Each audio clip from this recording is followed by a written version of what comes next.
नमस्कार, मुद्दा देख रहे हैं आप और मैं हूं आपके साथ ज्योति सांगवान। बात होगी हरियाणा की सियासत की, क्योंकि हरियाणा में इन दिनों सियासी बयानबाजी के केंद्र में गठबंधन है। क्योंकि वीरेंद्र सिंह परिवार और जेजेपी में वार पलटवार तो तेज है ही। इसी बीच सीएम मनोहर लाल की ओर से पहली बार गठबंधन के भविष्य को लेकर खुलकर बात की गई। दूसरी ओर इनेलो की बात करें तो इनेलो नेता नफे सिंह राठी ने बड़ा बयान दिया और कहा कि बीजेपी और जेजेपी को हटाने के लिए किसी भी पार्टी से गठबंधन को तैयार हैं।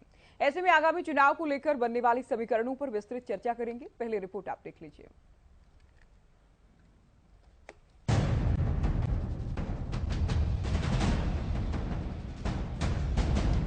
हरियाणा में चुनाव से पहले चुनावी हलचल चरम पर है। तैयारियों का सिलसिला तेज हो गया है। सीएम 2 अप्रैल से जनसंवाद कार्यक्रम के जरिए मैदान में होंगे, तो 6 तारीख से बीजेपी अध्यक्ष जेपी नड्डा गुरुग्राम से गांव-गांव जाओ, घर घर जाओ अभियान देश भर में चलाने वाले हैं। उधर कांग्रेस का हाथ से हाथ जोड़ो अभियान तो इनेलो की परिवर्तन पदयात्रा जारी है। जेजेपी भी पहले से अधिक सक्रिय हो गई है।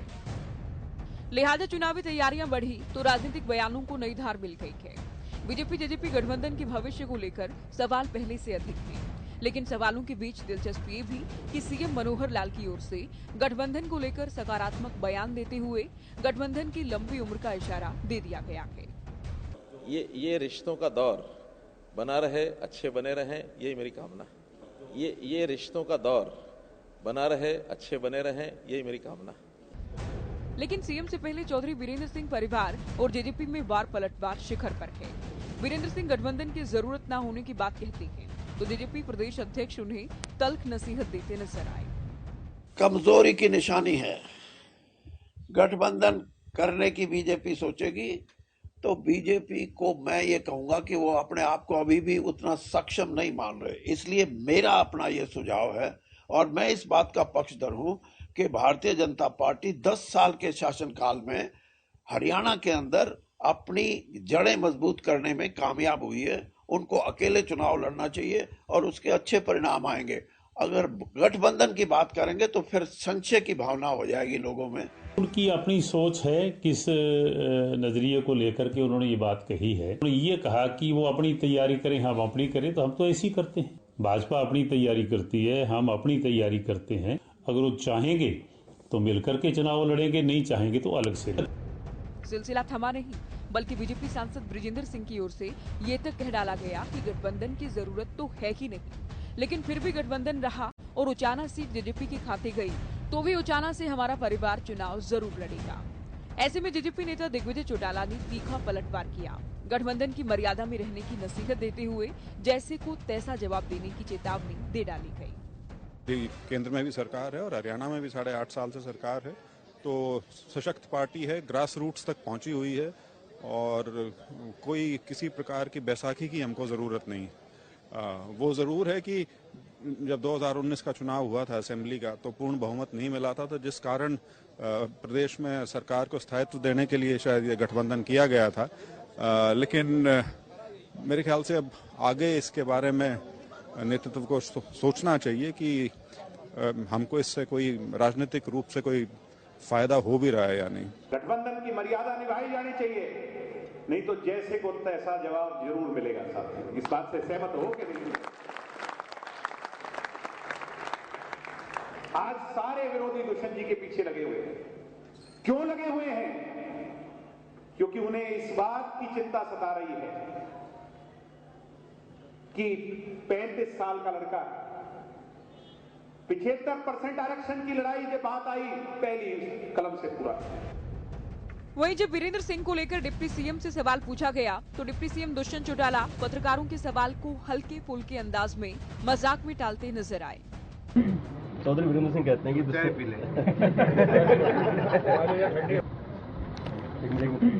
चौधरी वीरेंद्र सिंह कहते हैं कि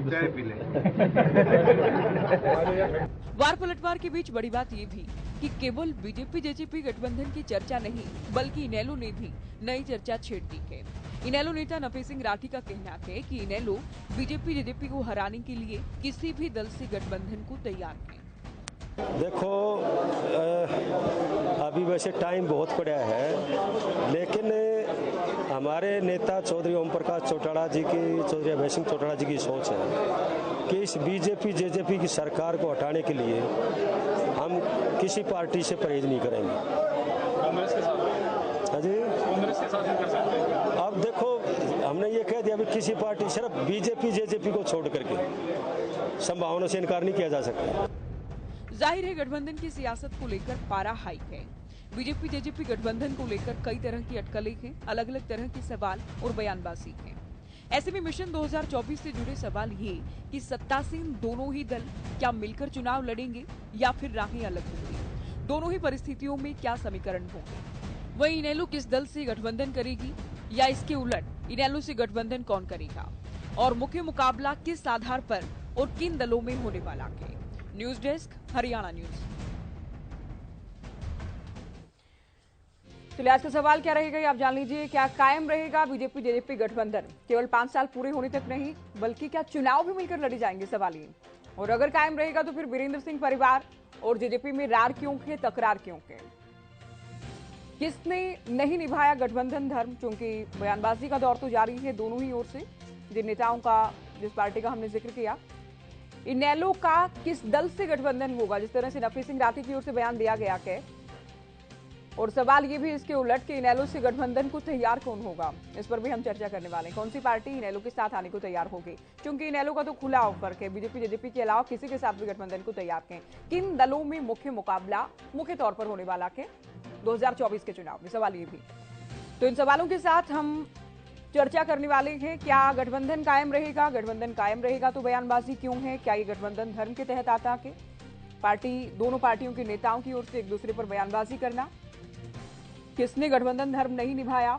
तो देखिए 2024 को लेकर, मिशन 2024 को लेकर चर्चा होगी। गठबंधन के जो बयान सामने आ रहे हैं, गठबंधन को लेकर जो बयानबाजी है उस पर भी हम चर्चा करेंगे। दोनों ही दल मिलकर अगर चुनाव लड़ेंगे क्या समीकरण होंगे, अलग अलग अगर चुनाव लड़ते हैं क्या कुछ स्थिति बनती है, उस पर भी चर्चा होगी।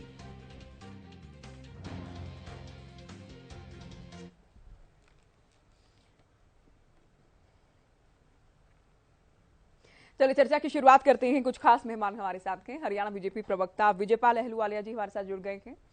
कांग्रेस से प्रवक्ता मनीष खटाला जी हमारे साथ स्टूडियो में मौजूद हैं। इनेलो प्रवक्ता विजेंद्र रेहडू जी, जेजेपी से प्रवक्ता विवेक चौधरी जी और साथ ही वरिष्ठ पत्रकार राजेंद्र जादून हमारे साथ चर्चा में जुड़ चुके हैं। स्वागत है आप सभी का।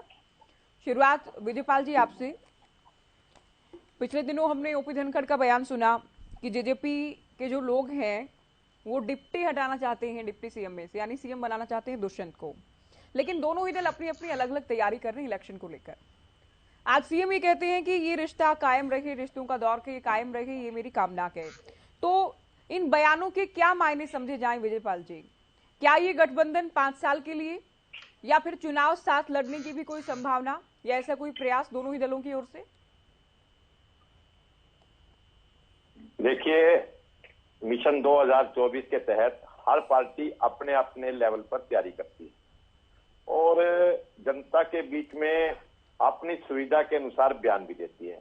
आज हरियाणा के अंदर भारतीय जनता पार्टी की सरकार है जिसको जज्बा समर्थन कर रही है और निश्चित रूप से ये गठबंधन चल रहा है और आने वाले समय के अंदर सभी पार्टियां अपने नफे नुकसान को देखते हुए गठबंधन का विचार कर रही है। इनेलो एक स्वतंत्र दल है। इनेलो ने हमेशा कांग्रेस के विरोध की राजनीति की है। बिल्कुल। और निश्चित रूप से अब वो इनेलो का अपना विषय है कि वो किस से गठबंधन करे, चुनाव के बाद गठबंधन करे, किसी स्थिति के अंदर जब वो गठबंधन करे, वो उनका विषय है। और भारतीय जनता पार्टी आज पूरे देश के अंदर वर्ल्ड की सबसे बड़ी पार्टी है और निश्चित रूप से चुनाव को ध्यान में रखते हुए सारी बातों के ऊपर विचार किया जाएगा और जो भी शीर्ष नेतृत्व इसके बारे में निर्णय लेगा वही निर्णय फाइनल होगा। नहीं, जो बयान, जिन दो बयानों का मैंने जो प्रश्न आपसे पूछा, दो बयानों का मैंने जिक्र किया, उनके मायने आप समझा दें। मैं तो चौधरी वीरेंद्र सिंह जी हमारे सम्मानित नेता हैं और एक बड़े कद के नेता है। निश्चित रूप से जो उचाना क्षेत्र है वो हाँ चौधरी वीरेंद्र सिंह जी का दबदबा है और निश्चित रूप से अब कई बार जब अपने स्थानीय विषय आते हैं वो अपना अपना विषय बोलते हैं और लेकिन निर्णय पार्टी का होता है। निर्णय जो पार्टी लेगी वो सबको मान्य होता है। और नफे सिंह राठी जी के बयान के बारे में मैंने आपको बता ही दिया कि इनेलो ने कहा कि जी हम बीजेपी वो ठीक है, उनका अपना अधिकार है, वो क्या कहना चाहते हैं, वो क्या निर्णय लेंगे समय आने पर, वो उनका विषय है। तो मैं तो एक ही बात कहता हूँ, मैंने ओपी धनखड़ और सीएम के बयान का जिक्र किया था। आप शायद सोचकर ही आए थे कि बात तो होगी वीरेंद्र सिंह को लेकर, होगी, डेफिनेटली होगी, बट अभी नहीं की थी मैंने, अभी मैंने सवाल नहीं पूछा था उनसे जुड़ा। देखिए, ओम प्रकाश धनखड़ जी हमारे प्रदेश अध्यक्ष हैं और उनके नेतृत्व के अंदर भारतीय जनता पार्टी हरियाणा ने बहुत विस्तार किया है और इतना विस्तार किया है कि हम हर वर्ग तक पहुंचे हैं। अभी शक्ति केंद्र संगम जो सबालका में और हिसार में हुआ, उसके नाते हमने इतने बड़े कार्यक्रम किए। आज ओम प्रकाश धनखड़ जी के नेतृत्व में भारतीय जनता पार्टी का हर वर्ग में, हर बूथ के ऊपर, गांव में, और 6 अप्रैल को हमारा पार्टी का स्थापना दिवस है, उसके अंदर हम हर बूथ के ऊपर 50-50 घरों के ऊपर झंडा फहराएंगे। वो पार्टी का कार्यक्रम है। और इसी प्रकार 6 अप्रैल से लेकर 14 अप्रैल तक ओबीसी मोर्चे का जो कार्यक्रम है, गांव-गांव चलो, घर घर चलो, कार्यक्रम चलाया जाएगा, देश भर में चलाया जाएगा। गुरुग्राम से आप लोग शुरुआत करेंगे, अच्छा है, ठीक है। मुख्यमंत्री जी, मैं कांग्रेस से अब सवाल करूं, मनीष जी, गठबंधन हुआ उस दिन से आप लोग लगातार ये कह रहे हैं कि आज टूटा गठबंधन, अभी टूटा गठबंधन। डिप्टी सीएम तो ये कहते हैं कि रोजाना कांग्रेस के नेता तो रोजाना रात को गठबंधन तोड़कर ही सोते हैं कि अभी गठबंधन टूटेगा, लेकिन आज तो सीएम ने भी कह दिया कि रिश्ता कायम रहे, ये उनकी भी कामना है। कैसे देख रही कांग्रेस इस बयान को? देखिए ज्योति जी, गठबंधन टूटे या ना टूटे उस बात से हमें कोई फर्क नहीं पड़ता। सच्चाई ये है कि जो गठबंधन है ये वास्तव में गठबंधन नहीं है, ये हरियाणा के हितों का ठग बंधन है। जो हरियाणा के जो हित थे, चाहे वो जवान के थे, चाहे किसान के थे, चाहे छोटे व्यापारी के थे, चाहे युवाओं के थे, चाहे महिलाओं के थे, वो जिनके भी हित थे, और जिस तरीके से दोनों पार्टियों ने चुनाव लड़ा, उनके हितों को ठग कर जो ठगबंधन हुआ है, ये एक ठगबंधन है जिसमें हरियाणा के सभी वर्ग के हित अपने आप को ठगा हुआ महसूस कर रहे हैं कि जिस नाम पर उन्होंने वोट दिया, जिस चीज़ के ऊपर उन्होंने वोट दिया, वो उनके साथ नहीं हुआ, वो उस पर पूरे खरे नहीं उतर पाए। चाहे उनके कोई भी वायदे थे, चाहे पेंशन के वायदे थे, चाहे कोई भी वायदा था। तो जो कांग्रेस पार्टी के लिए कह रहे हैं कि ये रोज सोचते हैं, देखिए ये इनका ठगबंधन है, ये आज खत्म हो, कल चले, परसों तक चले, इलेक्शन तक चले, इस बात से कांग्रेस पार्टी को कोई फर्क नहीं पड़ता।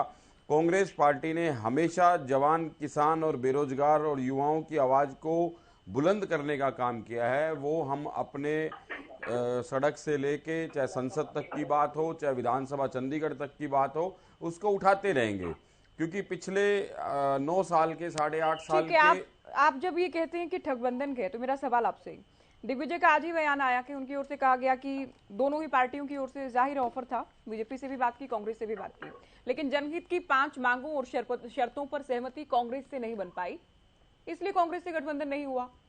अगर कांग्रेस से गठबंधन हो जाता तो क्या ये ठगबंधन नहीं होता? क्या तो आप दोनों पार्टियों ने भी अलग अलग लड़ी थे, आमने सामने लड़ी, क्या 5100 रुपए पेंशन की बात को लेकर, जिस मुद्दे को लेकर जो 5100 की बात थी, जो ये ठगबंधन हुआ, क्या आज तक 5100 रुपए पेंशन हुई?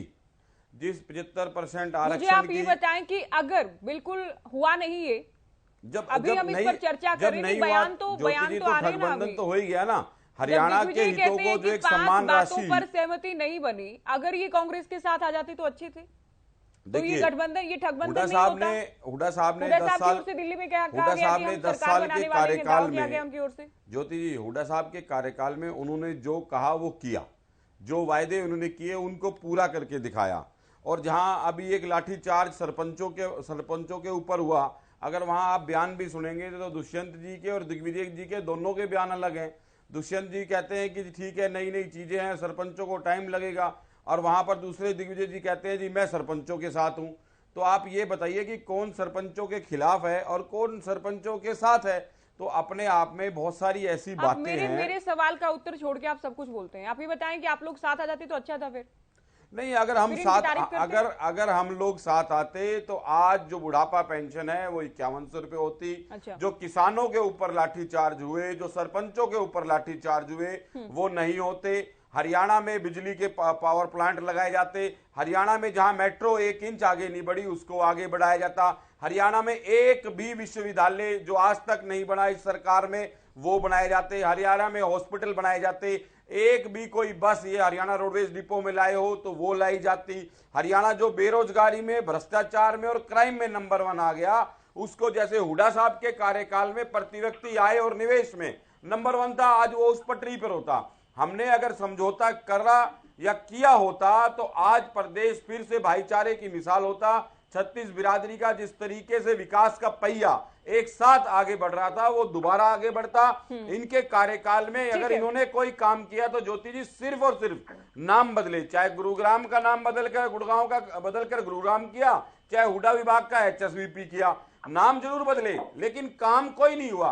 आप 1 इंच मेट्रो लगाई हो, कहीं कोई भी काम से ही सवाल कर लेते हैं। विवेक जी, जब भी गठबंधन को लेकर सवाल आता है आप लोग ये तो कहते हैं कि 5 साल चलेगा, लेकिन ये भी कहा जाता है, निशांत सिंह को मैंने सुना, बाइट भी हमने पैकेज में लगाई थी, रिपोर्ट में सुनवाया कि बीजेपी जैसा कहेगी, जो भी डिसाइड करेगी हम लोग साथ हैं।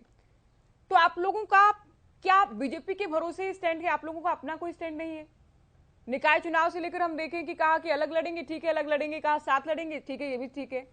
तो क्या कभी जेजेपी गठबंधन को लेकर खुद भी कोई फैसला लेने की स्थिति में होगी, साथ रहना के, कब तक रहना के, नहीं रहना के? आपने निशांत सिंह जी की बाइट सुनाने का काम किया और जो बात आपने कही कि जेजेपी कभी खुद भी स्टैंड लेने की स्थिति में होगी, आज जेजेपी खुद ही स्टैंड ले रही है। जहां तक की बात रही गठबंधन की, गठबंधन के अंदर 2 पार्टनर हैं, बीजेपी हमारी बड़ी पार्टनर है, जेजेपी छोटी पार्टनर है। जो बातें हैं दोनों ही पार्टियों के सीनियर लीडर बैठ के कोई भी फैसला होता है उसको लेने का काम करते हैं। मैं सुन रहा हूं कांग्रेस के प्रवक्ता साथी, मेरे को ये नहीं समझ आता, डिबेट पे बैठने तो आ जाते हैं पर रटा रटाया जो सिस्टम होता है उसी को लेके आते हैं, जो सवाल किए जाते हैं उसका जवाब नहीं इनके पास होता। इनसे इतनी सी बात पूछी आपने कि आपके साथ होते तो क्या अच्छे होते या बुरे होते, इनके पास उस बात का जवाब नहीं। ज्योति जी, दिग्विजय जी बहुत स्पष्ट मैंने तो विवेक जी आपको सारा बताया, आपने सुना नहीं। का काम कीजिए, आपके बीच में मैं नहीं बोला। आपने विवेक जी मेरी बात नहीं सुनी। गंदी आदत है आपको, सुनने का काम कीजिए, अपनी बारी में बोलिएगा, लिख लीजिए। सत्ता में है सुनना, वैसे आपका ज्यादा बनता है। लिख लीजिए ज्योति जी, ऐसे डिबेट नहीं चलेगी, इन्हें समझा दीजिए, लिख लीजिए, अपनी बारी में बोलिएगा।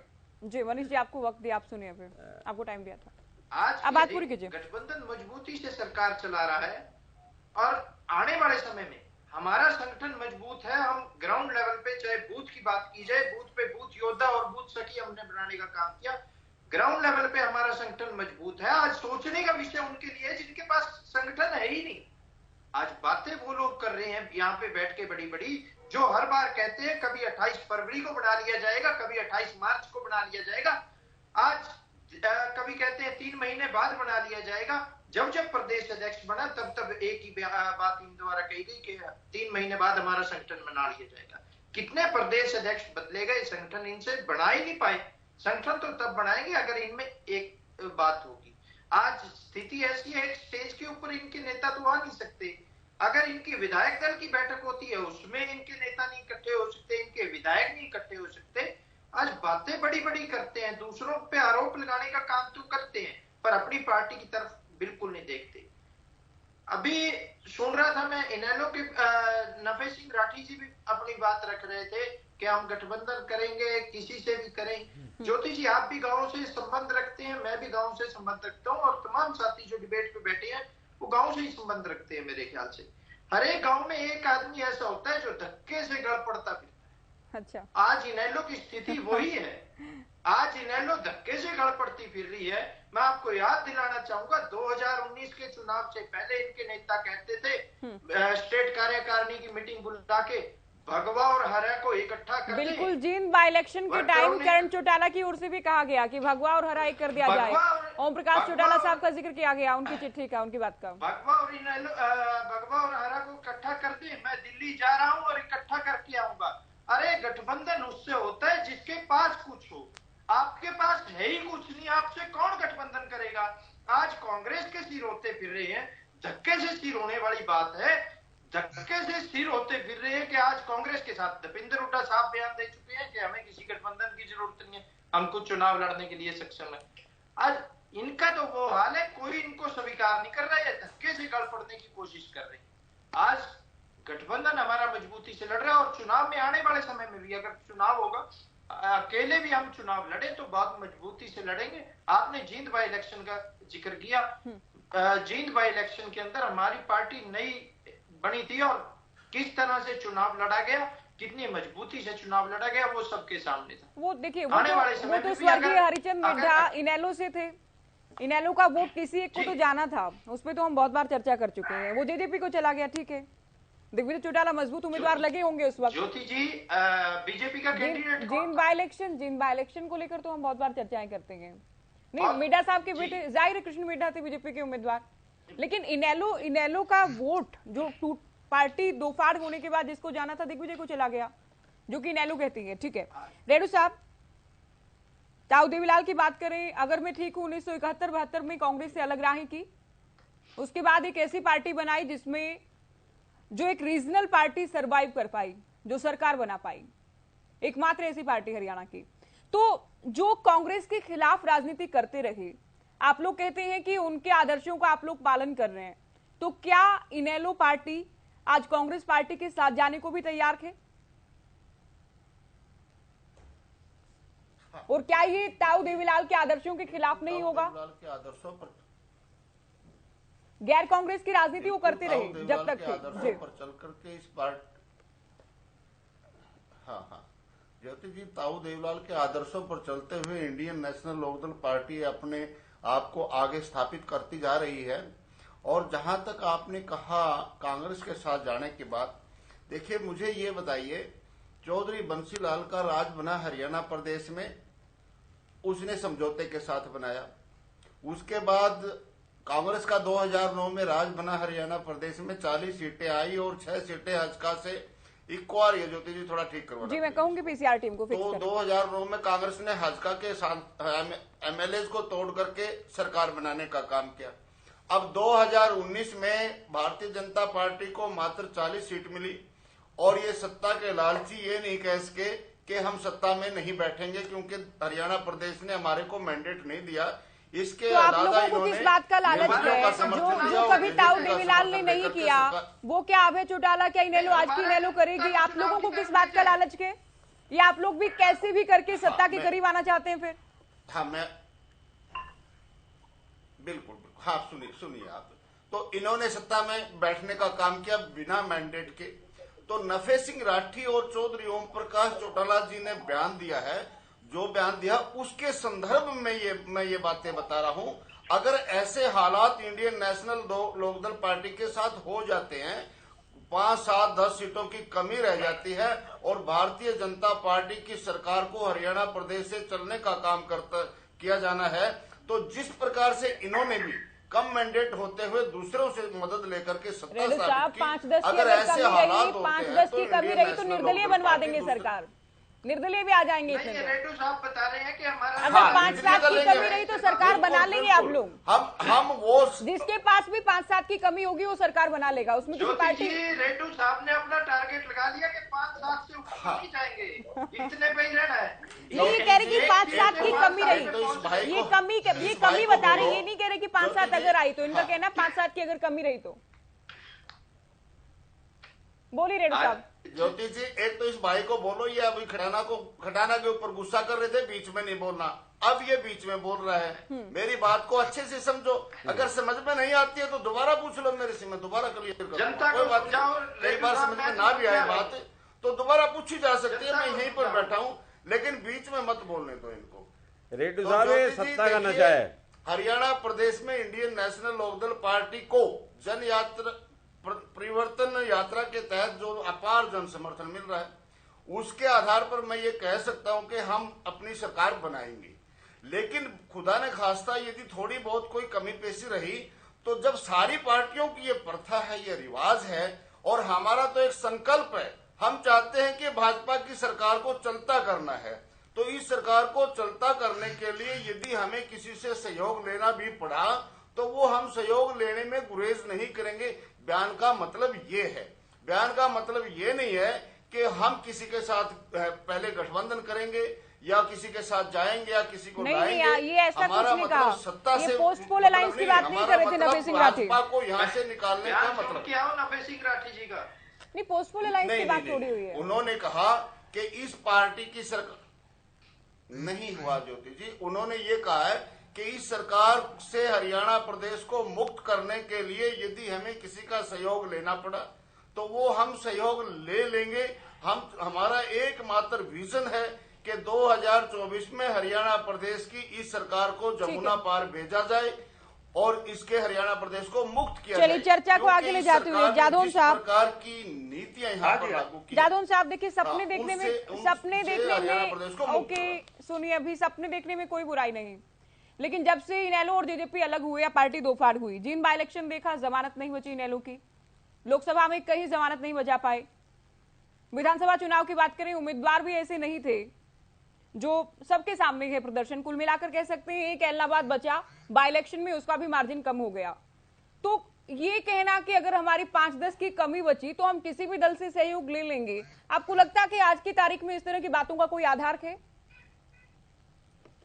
देखिए ऐसा कि राजनीति में अभी एक नया दौर है, क्योंकि सभी विपक्षी दल जो है ये परेशानी महसूस कर रहे हैं कि केंद्र में जो भारतीय जनता पार्टी की सरकार है और जहां भी राज्यों में भारतीय जनता पार्टी की सरकार है, वो विपक्ष को कहीं कोई महत्व देने को तैयार नहीं है और वो मनमाने तरीके से अपनी पॉलिसीज पर काम कर रहे हैं।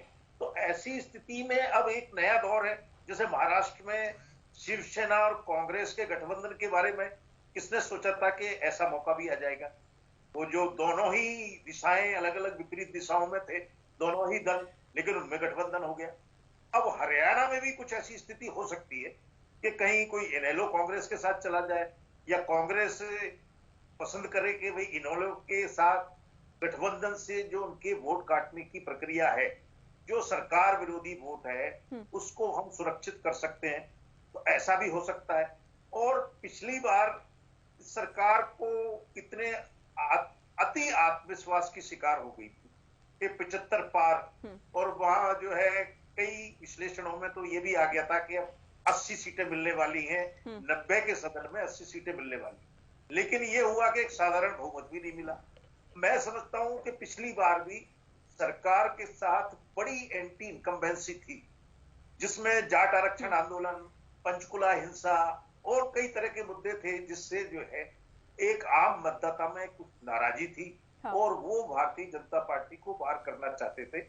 जननायक जनता पार्टी को जो सफलता मिली, उसमें जो भाजपा विरोधी वर्ग था, बड़ा वर्ग था, उसके मतदान का भी बड़ा लाभ मिला है उनको, इसलिए वो इतनी सीटें ला पाए।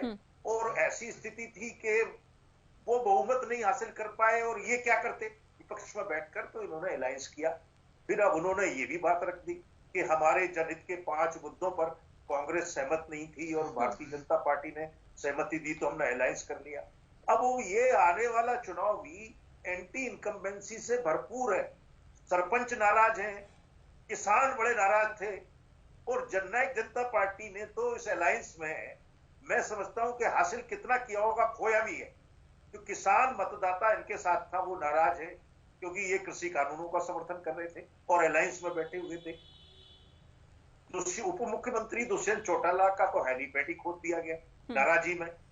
तो ये सब दौर जो है गुजरा है, बाद में समझौता हुआ, कृषि कानून वापस लिए गए, लेकिन जो किसानों के साथ जो समझौता हुआ था, जो काम पूरे किए जाने थे, एमएसपी पर कानून लाया जाना था, वो सब नहीं आया और किसान अभी नाराज है, वो फिर आंदोलन करने के लिए तैयार है। ऐसी स्थिति में अब ये देखना है कि भारतीय जनता पार्टी और जननायक जनता पार्टी एक दूसरे से अलग करके क्या हासिल कर पाए। ठीक है विजयपाल जी, दुष्यंत चौटाला को लेकर अभी से बयान है, पिछली बार भी हमने सुना आया सीएम आया, अगला CM Dushyant Chautala, social media पर भी बहुत सारे पेज अब भी ऐसे बनाए गए हैं। अब भी बयान है कि अगला सीएम दुष्यंत चौटाला हो, इसके लिए जेजेपी लगातार काम कर रही है ग्राउंड पर। ऐसे में अगर गठबंधन में लड़े तो दुष्यंत चौटाला को क्या गठबंधन प्रोजेक्ट करेगा सीएम के तौर पर, और कैसे ये संभव हो पाएगा, और अगर ये संभव नहीं होगा तो गठबंधन में कैसे लड़ेंगे? देखिए, हर पार्टी को अपना विस्तार करने का अधिकार है और हर पार्टी अपने विस्तार के लिए क्या सोचती है उसकी अपनी अपनी स्ट्रेटजी है। हमें किसी पार्टी से कोई दिक्कत नहीं है कि वो स्ट्रेटजी कैसी बनाती है। मैं एक बात की जानकारी दे दूं, जिस समय 2019 में सरकार बनी उस समय 40 + 7 45 लोगों का समर्थन था। उसके बाद भी जजपा का जो 10 लोगों का समर्थन लिया, उसके पीछे मकसद एक ही था कि स्थायी तब सरकार हरियाणा के अंदर बने। निश्चित रूप से चौधरी देवीलाल जी के समय से भारतीय जनता पार्टी का एक स्वाभाविक अलायंस रहा है चौधरी देवीलाल जी के साथ। वो पहले बड़ी पार्टी होते थे, समय का परिवर्तन है, आज भारतीय जनता पार्टी बड़ी पार्टी है। लेकिन निश्चित रूप से मैं एक बात कहता हूं आपके चैनल पर बैठकर कि जो निर्णय हमारे पार्लियामेंट बोर्ड को लेने हैं, जो निर्णय हमारे प्रदेश अध्यक्ष कोर ग्रुप की टीम को लेने हैं, वो निर्णय हम इस टीवी डिबेट में नहीं ले सकते। वो समय आने के ऊपर पार्टी का नहीं, आप बिल्कुल ठीक कह रहे हैं, आप बिल्कुल ठीक कह रहे हैं।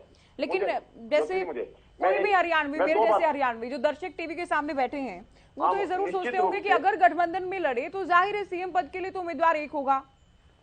देखिए, और जेजेपी बार बार डिप्टी सीएम को लेकर कहती है कि डिप्टी हटाना है, सीएम बनाना है।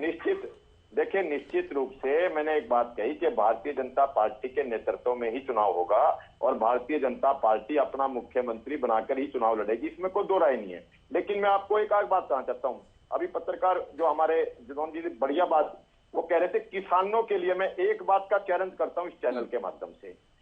जब से हरियाणा बना है और आज तक अगर किसान का भला, किसान को जो फायदे का काम किया है तो भारतीय जनता पार्टी की सरकार ने किया है। वो क्या चीज है कि आंदोलन करना विपक्ष का काम है, वो करें, कोई बात मैं बताता हूँ, वो आंदोलन करने का उनका हक है। लेकिन मैं किसानों के लिए बात बताना चाहता हूँ, आज आंदोलन करना तो किसी भी नागरिक का अधिकार है सर, विपक्ष का कौन सा अधिकार है? नहीं, विपक्ष का किसी भी नागरिक का है, ठीक है, विपक्ष में नागरिक निश्चित रूप से लोकतंत्र के अंदर अगर कोई बात किसी को ठीक नहीं लगती वो उसका आलोचना कर सकता है। विपक्ष का ज्यादा अधिकार क्यों कह रहा हूं? क्यों विपक्ष का काम ही आलोचना करना है। लोकतंत्र के अंदर स्वस्थ आलोचना करे तो अच्छी बात है। अब आलोचना का सत्र कहां चला गया है वो आप सबको पता है। मैं सिर्फ एक बात बताना चाहता हूं, किसानों के लिए 60,000 करोड़ रुपए फसल बीमा योजना के तहत दिए। कांग्रेस के टाइम में 10,000 का मुआवजा मिलता था आपदा का, हमने 15,000 रुपए किया, जो पहले 6,000 था कांग्रेस के टाइम में। और कांग्रेस के टाइम के अंदर जो मेरे कांग्रेस के मित्र बता रहे थे किस प्रकार से इस देश हरियाणा को लूटा गया, किस प्रकार का भ्रष्टाचार यहाँ पर कायम था, किस प्रकार का भाई भतीजावाद यहाँ पे कहा था। प्रॉपर्टी डीलिंग की सरकार थी, प्रॉपर्टी डीलर की सरकार की बने के होने से हुड्डा सरकार यहाँ से गई, किसानों की जमीन को लूटने का काम इन्होंने किया। और निश्चित रूप से भारतीय जनता पार्टी ने चाहे किसान हो, चाहे ओबीसी वर्ग हो, चाहे कर्मचारी हो, मैं किसानों को लेकर हमने कल डिबेट की थी, कल बात की थी हमने किसानों को लेकर। अगर राजिंदर जदौन जी ने एक बात कही थी इसलिए मुझे ये बात कहनी पड़ी किसानों के लिए। और अगली बात मैं कहता हूँ, जहां तक जिस बात के ऊपर आप कहना चाहते हो, देखिए निश्चित रूप से हर पार्टी अपना विस्तार कर रही है और विस्तार करने का उनका हक है। और निश्चित रूप से प्लस माइनस सोचकर हर पार्टी अपना फायदा सोचती है, उस टाइम वो वैसे निर्णय लेती है। लेकिन मैं एक आपके सामने कहता हूं, भारतीय जनता पार्टी की हरियाणा में तीसरी बार बहुमत से सरकार आने वाली है, इसमें कोई शक नहीं है। और निश्चित रूप से मैं अगली बात बताता हूं कि हमने हर वर्ग के लिए काम किया है, चाहे ओबीसी वर्ग हो, चाहे किसान वर्ग हो, चाहे व्यापारी वर्ग हो और चाहे युवा वर्ग हो, सभी के लिए काम किया। आप ये दावा कर रहे हैं, ठीक है, आगे आपकी बात। आज विवेक जी, भारतीय जनता पार्टी के प्रवक्ता ये दावा कर रहे हैं कि बहुमत से सरकार बनेगी, तो इस बार भी अगर जादुई नंबर की बात करें तो जरूरत नहीं थी गठबंधन की आप लोगों के साथ, लेकिन फिर भी किया गया।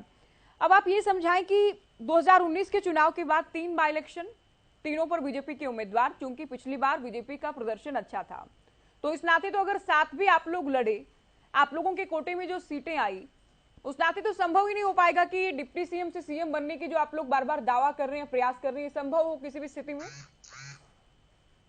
ज्योति जी, मैं आपको एक चीज स्पष्ट करना चाहूंगा। मेरे बहुत ही आदरणीय है बीजेपी के प्रवक्ता साथी, मेरे से उम्र में भी बड़े हैं, ये खुद ही एक बात कह रहे थे कि जो फैसले हमारे सीनियर लीडर्स ने लेने हैं उसके बारे में डिबेट पे कुछ नहीं कह सकता। और फिर इन्होंने खुद ही बताने का काम भी कर दिया कि हम किस तरह से वो करेंगे। आज जननायक जनता पार्टी एक एम लेके चली है, हमारा पहले दिन से एक एम है कि माननीय दुष्यंत चौटाला जी को मुख्यमंत्री बनाना है। नहीं, विवेक जी को इस बात से आपत्ति है कि बीजेपी बहुमत से आई, इस बात से, इस वाकये से आपको आपत्ति नहीं? ऐसी कोई वो नहीं है। अभी तो अब हम कह रहे हैं जननायक जनता पार्टी बहुमत से आएगी, इनेलो वाले कह रहे हैं इनेलो आएगी बहुमत से, कांग्रेस नहीं, वाले कह रहे हैं गठबंधन से अगर कांग्रेस आएगी लड़ेंगे, बहुमत मेरा से। तो बिल्कुल ही गठबंधन बहुत ही देखिए अगर टेक्निकल सा, लड़ेंगे, मेरा बहुत सीधा और टेक्निकल सवाल, पिछली बार जिन सीटों पर ज्योति अच्छा जी, किया, मिलकर भी लड़े, तो आपके कोटे में कितनी सीटें आएंगी? 10 सीटें तो आप जीते थे, उसके ज्योति अलावा तो जी, जितनी सीटें हैं बीजेपी का ही प्रदर्शन अच्छा रहा होगा आप लोगों से। मैं आज आपको बताऊं तो 90 कहां की से 90 बहुमत में आ विधानसभा जाएंगे? सीटों में हम मजबूत हैं। आज हमारा संगठन मजबूत है। 90 की 90 नहीं, विवेक जी, मैंने डिप्टी सीएम से भी ये सवाल पूछा, जेजेपी के दूसरे नेताओं से भी मैं सवाल करती हूँ। पिछले प्रदर्शन के आधार पर तीनों बाई इलेक्शन की जो सीटें हैं, जो टिकट के दरअसल वो बीजेपी पर रही, बीजेपी के पास रही, बीजेपी के सिंबल पर चुनाव लड़ा, तो उस नाते किस तरह से टिकटों का बंटवारा होगा, ये भी तो सवाल है ना, अगर साथ लड़े। ज्योति जी, और कैसे बहुमत से आना तो भी इस पॉसिबल ही चीज- नहीं है गठबंधन में। नहीं, इस चीज के लिए बहुत लंबा टाइम अभी पड़ा है। अच्छा। और दोनों पार्टियां अपनी अपने लेवल पे तैयारी कर रही हैं। माननीय ओम प्रकाश धनखड़ जी ने भी बताने का काम किया, निशान सिंह जी ने भी बताने का काम किया, और आने वाले समय में ये भी बात क्लियर होगी। दुष्यंत चौटाला जी को मुख्यमंत्री बनाना हमारा एक एम है, और उसी एम के ऊपर हम काम कर रहे हैं। 90 की 90 विधानसभा सीटों का मैंने जिक्र वैसे नहीं किया ज्योति जी, सारी बातें आप डिबेट पे मेरे से ना कहलवाएं तो अच्छा है। 90 की 90 विधानसभा सीटों पे हम मजबूत हैं, हमारे कार्यकर्ता मजबूत हैं, हमारा आपने संगठन दो बातें मजबूत तो है। कह दी विवेक जी कि 90 की 90 सीटों पर तैयारी चल रही है, डिप्टी सीएम दुष्यंत चौटाला को सीएम बनाना आप लोगों का लक्ष्य है, तो आप तो इशारा ये दे रहे हैं कि अलग से ही चुनाव लड़ेंगे। दोनों परिस्थितियों के लिए हम तैयार। अगर गठबंधन में चुनाव लड़ा जाएगा उसको भी हम मजबूती से लड़ेंगे, अगर अकेला लड़ना पड़ेगा तो उसके लिए भी हम तैयार हैं। हर पार्टी का यही एक तरीका होता है, उसको अपना संगठन मजबूत रखना पड़ता है और मजबूत रखना भी चाहिए। जी, आज दोनों ही परिस्थितियों के लिए नहीं है कि संगठन नाम की चीज ही नहीं है। अच्छा, ये रोजाना दावा कर रहे हैं कि जेजेपी के नेता कार्यकर्ता कांग्रेस में आ रहे हैं, ये तो सेंधमारी कर रहे हैं आपके संगठन में। सिर्फ दावे ही दावे हैं। ठीक है, आज अपने नेता तो इकट्ठे कर लो। मनीष कटाना जी, आपसे मेरा सवाल, नेताओं को ले जाएंगे। आपसे मेरा सवाल ये होगा कि दोनों ही परिस्थितियों में कि अगर गठबंधन ने मिलकर चुनाव लड़ा और मिलकर चुनाव नहीं लड़ा, कांग्रेस के लिए फायदे का सौदा कौन सा होगा इनमें? देखिए, कांग्रेस के लिए तो फायदा ही फायदा है। ये 2024 का इलेक्शन बता देगा, जनता बता देगी। जो मेरे बार बार भाई ये बात कर रहे हैं संगठन संगठन संगठन, जो आज सत्ता में बैठे हैं, जो जिनको सत्ता हासिल हुई है, किस तरीके से वो बैठे हैं, जिनका नारा ये था, एक ने कहा था 70 पार, दूसरे ने कहा था जमुना पार, और मलाई खाने के लिए दोनों मिल बैठे यार। ज्योति जी फिर सवाल नहीं, एक मिनट आपकी बात को बड़ा करें। आपकी बात 2009 में क्या हुआ था मनीष कटाना जी? मैं आपकी बात कर रहा हूं। क्या हुआ था? और जो नहीं, आपको संगठन की बड़ी चिंता है। 2009 में क्या हुआ था वो बता दीजिए ना। आपको मैं बता दूंगा। हरियाणा की जनता ने जो मैंडेट दिया बीजेपी के खिलाफ दिया था, और इन्होंने जो महकमे लिए, इनके मंत्री दादा गौतम बता देंगे। बताएं कि आप लोगों को दादा गौतम बता देंगे 2009 में क्या हुआ था, में क्या क्या चल रहा है, वो दादा गौतम बता देंगे। कोई दिक्कत नहीं है। इन लोगों ने तो गठबंधन किया। विवेक जी, ये इन तो लोगों ने तो गठबंधन किया। मेरा सवाल नहीं सुन रहे आप, मेरा सवाल नहीं सुन रहे आप। मैं आपका सवाल वो रुकेंगे तो बोलेंगे। किया ना, ये जो आपकी चढ़ गई वो बार बार नहीं चढ़ेगी। अभी छोड़िए इस बात को। इन लोगों ने तो पोस्टफुल अलायंस किया, गठबंधन किया, ये होता है, इसमें कुछ नया नहीं। लेकिन 2009 में आप लोगों ने क्या किया? ये बार बार कहते हैं हुड्डा साहब ने क्या किया 2009 में सरकार बनाने के लिए। देखिए, सरकार बनाने के लिए, लेकिन सरकार बनने के बाद जनता का, किसान का, युवाओं का, खिलाड़ियों का, उनका सम्मान किया गया, उनके हितों का ध्यान किया गया। अगर इनकी सरकार में एक भी खिलाड़ी का सम्मान किया हो तो वो बता दे। एक भी बेरोजगार युवा का सम्मान किया हो बता दे। माँ बहनों का कोई सम्मान किया हो, क्राइम रेट बढ़ गया बता दे। छोटे दुकानदारों का आपने धंधा बंद। और जो अभी बीजेपी के प्रवक्ता कह रहे थे कि सारे वर्ग आंदोलन सिर्फ कांग्रेस करती है, मुझे ये बता दें कि आपकी 9 साल की 8.5 साल की सरकार में सड़क पर आंगनवाड़ी वर्कर नहीं मिला, आशा वर्कर नहीं मिला, हरियाणा रोडवेज का नहीं मिला, बिजली कर्मचारी नहीं मिला, सरपंच नहीं मिले, पंच नहीं मिले। कौन से वर्ग ने आंदोलन नहीं करा? क्या ये सारे कांग्रेसी थे? और मेरे भाई कह रहे थे जी किसानों की हितैषी सरकार है, तो ये किसानों के हितैषी सरकार है जिन्होंने 750 किसान सड़क पर मरवा दिए। ये किसानों की हितैषी सरकार है जिन्होंने सरपंचों के सर फुड़वाए। ये किसानों के हितैषी सरकार है जिन्होंने डीजल पे सब्सिडी खत्म करने का काम करा। ये किसानों का हितैषी सरकार है जिसने डीटीपी खाद का कट्टे का वजन कम किया और दाम बढ़ा दिए। ये किसान हितैषी सरकार है जिसने खेती में लाए गए उपकरण जो यूज होते हैं उनके ऊपर जीएसटी लगाने का काम करा। ये नहीं, ये किसान हितैषी सरकार है। आपने जो किसानों के लिए क्या वो हरियाणा की जनता आपको बताएगी। पूछा जाए उसका जवाब दे दिया करो। नहीं, आप मार के ना आया करो। नहीं, आप किसानों की बात करते हैं। अच्छा चलो, अच्छा नहीं विवेक जी, हम रट्टा मार रहे हैं। कोई रेलवे लाइन बढ़ाई, कोई मेट्रो बढ़ाई, कोई हॉस्पिटल बनाया, कोई विश्वविद्यालय बनाया, कौन सा रट्टा? अरे माइनिंग घोटाला, शराब घोटाला, रजिस्ट्री घोटाला, इसके अलावा तरह क्या है? नहीं, कौन सी रटाई?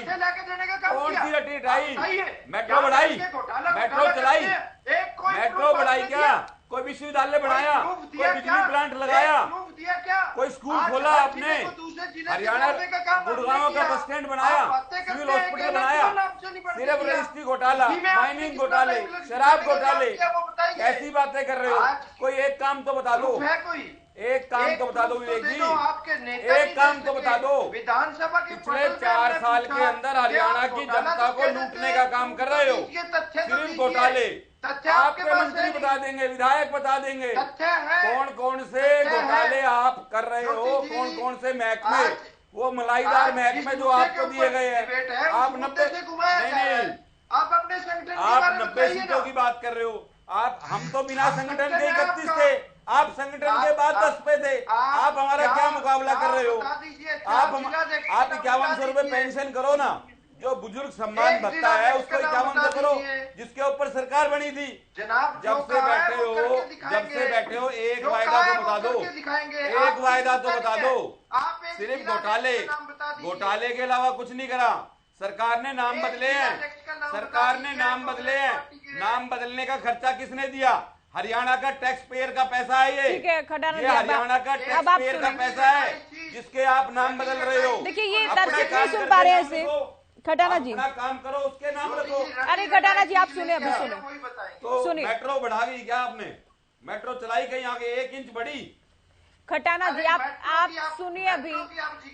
एक तो आप लोग विषय पर बात नहीं करते हैं। हरियाणा की मेट्रो के लिए, हॉस्पिटल के लिए, अगर शिक्षा विश्वविद्यालय के लिए बात नहीं करेंगे तो क्या एक्साइज पे बात करेंगे, रजिस्ट्री पे बात करेंगे? क्यों मेट्रो आगे चली गई? नहीं, आप तो हरियाणा में रहते हो। चलिए आप दोनों अभी सुनिए, केवल टाइम बर्बाद हो रहे, दर्शक नहीं सुन पाते इसे।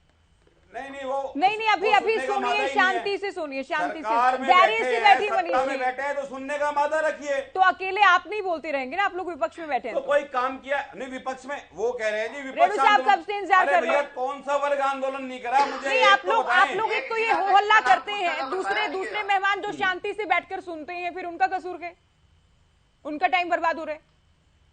रेडू साहब कांग्रेस को लेकर पिछले उत्तर में बात की, इनसे संगठन बारे पूछा था, एक मैं अगर का नाम पूछा, इनसे बताया नहीं गया। भैया 10 विधायक आगे गलती से काट की हांडी दोबारा नहीं चढ़ेगी।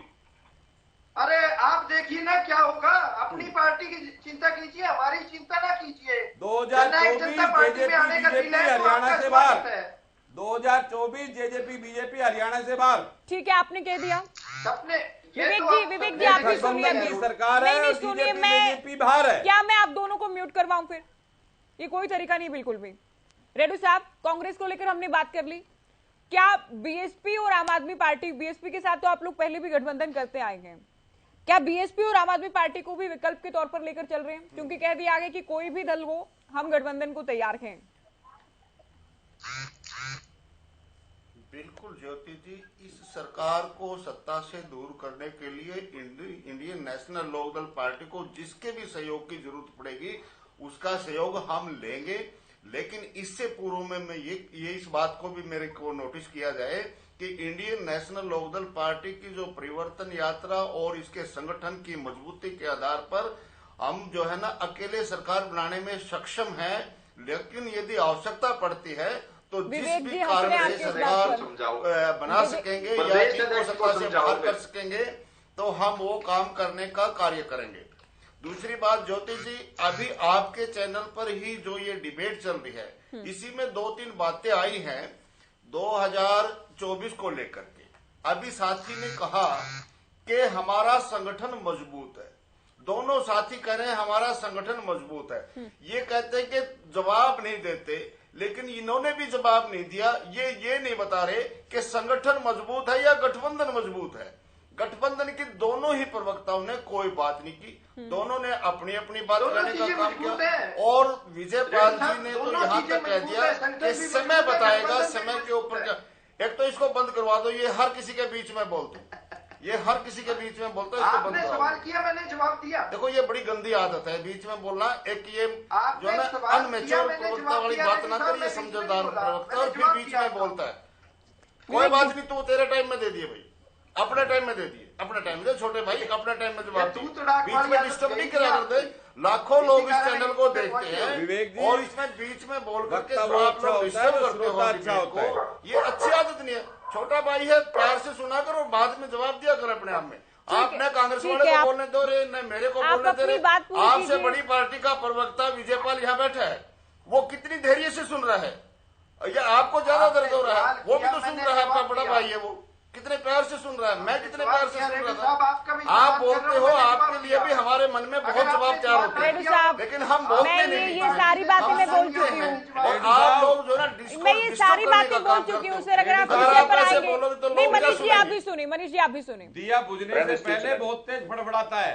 नहीं, इनको आप चुप एक करो। तो आप लोगों को कोई ना कोई कमेंट जरूर करना है। ये क्या टाइम की बर्बादी कर रहे हैं रेडू साहब। ये सारी बातें मैं बोल चुकी हूँ आपसे पहले। आप प्लीज टॉपिक पर आए। फिर ये चुप तो नहीं होता ना, फिर भी हो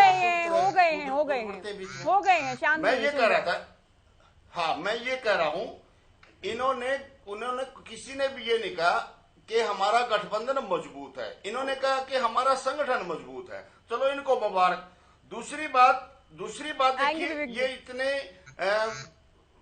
अपने आप को सीनियर प्रवक्ता बताते हैं और ये कहते हैं कि हम नहीं बताना चाहते कि हम अकेले तैयारी कर रहे हैं। हम नहीं बताना चाहते कि मुख्यमंत्री दुष्यंत चौटाला को बनाएंगे। हम नहीं बताना चाहते कि हम 90 के 90 हलकों पर अपनी तैयारी करना चाहते हैं। मत बताओ भाई, बताने की जरूरत भी नहीं है। तो कहीं ना कहीं इन बातों से ज्योति जी देखिए साफ ये लग रहा है कि मुझे रेडू साहब, मैं हालांकि टाइम नहीं, लेकिन एक और सवाल मैं आपसे ही पूछूंगी। कोई भी दल आप लोगों से गठबंधन को तैयार क्यों होगा आज की जो स्थिति है। इलाहाबाद के आप लोगों के पास इस बार जो टक्कर थी वो कहीं ना कहीं अलार्मिंग सिचुएशन थी कि आगे पता नहीं क्या होगा, या मुकाबला तो कम से कम आने वाले दिनों में खड़ा होगा इलाहाबाद में भी। तो कौन सी पार्टी और क्यों गठबंधन इनेलो पार्टी से? ऐसे है, समय बड़ा ताकतवर है। हस्का पार्टी और कांग्रेस पार्टी एक दूसरे के धूर विरोधी थे, लेकिन जब परिस्थितियां बनी, हालात ऐसे पैदा हो गए कि हस्का के उच्च मैले टूट करके कांग्रेस में शामिल हुए और सत्ता पर आसीन हुए।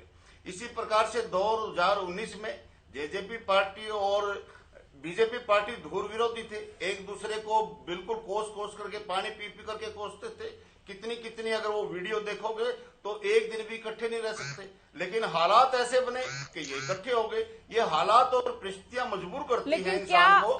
ठीक है, मैं चर्चा को आगे ले जाते हुए जादौन साहब, इनेलो पार्टी में राजेंद्र जादौन जी, इनेलो पार्टी में चौटाला साहब हालांकि सबके लिए सम्माननीय हैं, बड़े नेता हैं हरियाणा के, लेकिन अभय चौटाला के अलावा पहली पंक्ति में या सेकंड रो में क्या कोई नेता के ऐसा जिसका हम नाम गिनवा पाए पैनल पर? इनेलो में जी हाँ, इनेलो में तो ओपी चौटाला साहब है, अभय सिंह जी हैं। इसके अलावा सेकंड लाइन तो कोई है नहीं। लेकिन ये है कि वो किसी तरह से अपनी पार्टी को बनाए हुए हैं, लगातार पद यात्राएं कर रहे हैं। तो हो सकता है कि वो जो है एक मतदाता को अपनी तरफ आकर्षित करने में सफल हो। लोग सुनने तो पहुंच रहे हैं, उनकी स्थिति ये।